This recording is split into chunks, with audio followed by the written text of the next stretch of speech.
everyone, and welcome back to Rar's Aisha, where we make cruelty-free food and we're making it fashionable. Today, I'm actually not going to make any food today, which sounds weird, but I went to Disneyland a couple weekends ago now. If you haven't been to Disneyland in a while as a vegan, they added so many options to the parks. It's kind of crazy. So I wanted to definitely go back and see all the options that they had because a lot of them sounded really freaking delicious. It was raining practically the whole weekend that I went. I went March 1st to the 3rd, and it was just kind of miserable. I was not going to wear a poncho. I'm just not one of those people. And I was actually fine in the rain, or so I told myself, but at the end, when I got back to the hotel, I was miserable. Just being soaked.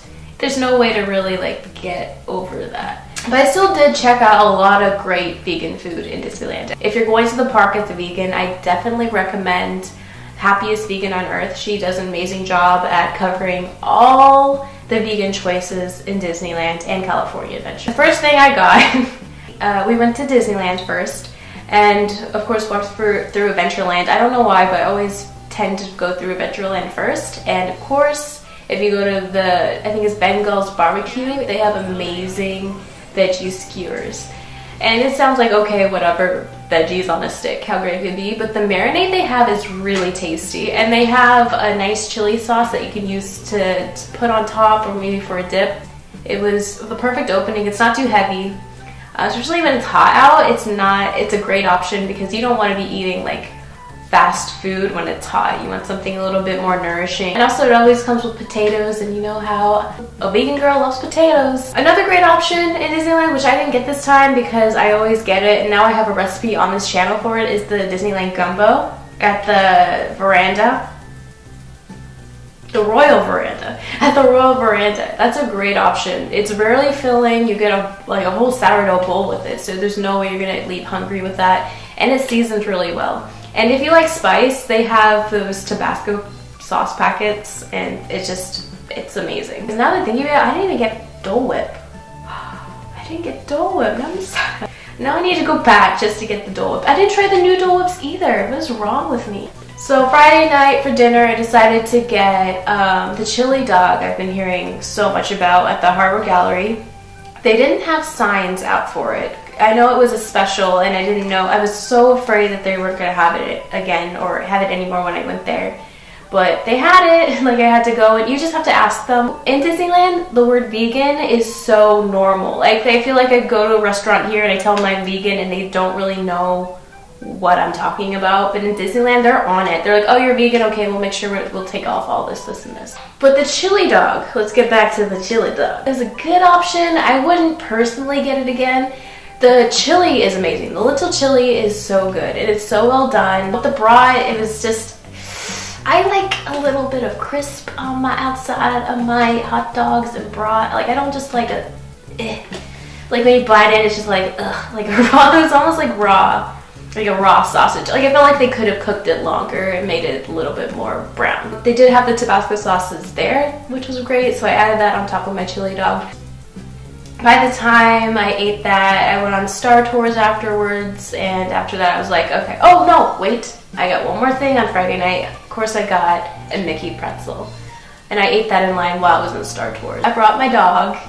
Oh, this is something that not a lot of people know about. You can bring your dog to Disneyland. And they have a kennel in Disneyland, so you can leave them there during the day, and you usually have to bring food, but they provide water, and they have a little side area, so if you want to come back during the while you're hanging out in the park, you can take them out into the side area and walk them, spend some time with them, and put them back in the kennel. Another thing I found out at the Disneyland kennel, they take any kind of animal, which is so weird. They're like, yeah, we take birds, we take snakes, we take cats. So any animal you want to leave there, unless it's venomous, they'll take it. It's $20 a day. You can come and go as much as you want. It's such a good deal. I don't know why people don't know more about it. It's been such a lifesaver because I love bringing Miko with me everywhere. And here's some pictures of Miko and I riding the tram. So we just took Miko there, put him in this kennel, and then went to the park for the day. We started off in California Adventure, walked around there a little bit. We really didn't do that many rides this trip. We were really focused on trying the good food. And so I really wanted to go back to Lamp Lounge. I heard that when you at the Lamplight Lounge, they do have a vegan nacho that's pretty good. I was really determined to get it.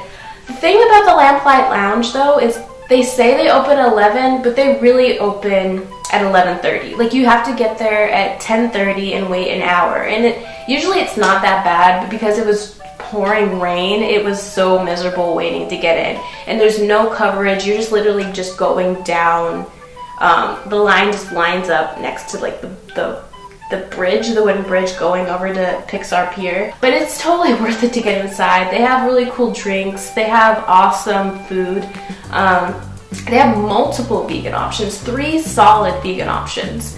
And they're big enough to share. We just got one thing of the vegan nachos and we were stuffed afterwards. We didn't need anything else. But they also have ratatouille that sounded really good. And then on the secret menu, they have an Impossible Burger.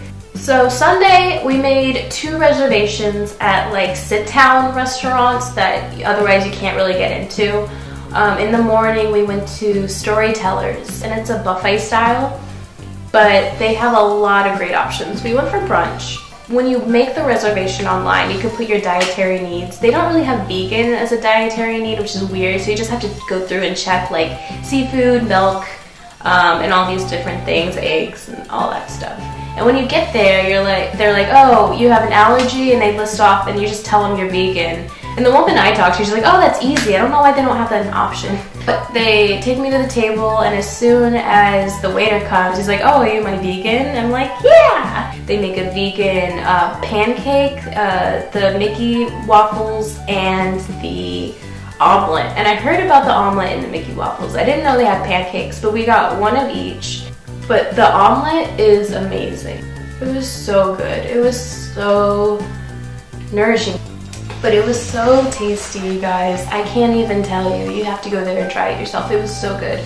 The waffles were a little bit overdone, but they were still really nice. They were a little chewy inside, and the pancakes were amazing. So we went on the fun wheel afterwards. And across from the fun wheel, they have Bing Bong sweet stuff, which I got a shirt there. They have really cool stuff. Like they have the cute stuff. They have the New Jersey collection, which it was really adorable. So I got like a tie-dye one. I wore it in my last video if you want to check it out. They have slushies there. Like they have pretty much every color, and they have different ones that are based on different like Inside Out characters, and it's really cute. And most of the drinks are vegan there, which is great. There's 2 that you have to ask them to remove one little thing. Is there a menu on this bish? Come on now. Bing bong, bing bong. They kept playing that throughout the whole freaking place. Okay, this is the one I got. So usually it comes with nerds. I just asked for it without nerds, and it was okay. I mean, it's as you expect, what you would expect, like different slushy flavors all mixed together. So when it got to the bottom and they were all kind of meshed together, kind of sort of tasted like cough syrup, so that's when I threw it out. So we went to Carnation Cafe. I didn't even take pictures at this point because my phone was dead, and I was kind of disappointed because I heard about the sloppy joes they have there, and I knew it was a limited time thing, but from what I understood, I thought they still had it when I went. So I made reservations and we went, and they didn't have it. They do have a vegan burger on their menu. It's not Beyond Burger or Impossible Burger. It's like their in-house patty, which usually can be done pretty well, but it was so bland. This dish was so bland. Like I don't even care that I didn't take a picture because it's just not worth it. But yeah, that's what I got for this trip, you guys. I know I could have gotten so much more. I definitely want to make another trip back. Anyway, guys, I know this is a little bit different this time, but be back next week because we'll be back to the regular cooking. We'll be back to the regular. We'll be back to your regular programming. Oh, next week I have another Munchies from the movies, but it's really a Munchies from a TV show. Munchies from the shows. It doesn't sound as good, but we're doing it. Munchies from the movies next week. Don't forget to like and subscribe. I definitely have a bunch of new stuff coming out for you, and I'm super excited. Thanks again, guys, and I'll see you next time. Bye.